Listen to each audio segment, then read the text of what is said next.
First, we have to realize that EL, which we're looking for, is negative on the right side. And we do not have any other ELs in this formula. Okay? So what we're supposed to do, we have to make this EL positive. Okay? How we can do that? By simply taking this EL and move to the left side.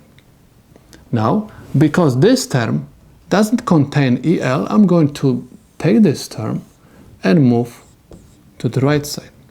Remember, anytime we change the side of any variable or number, when other variables or numbers stay at their original positions, we have to change the signs.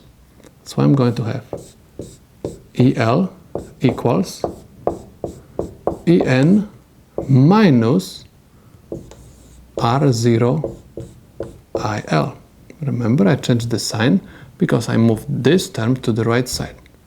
Okay? And EL is already by itself. Okay? So I can say this is the solution to my problem.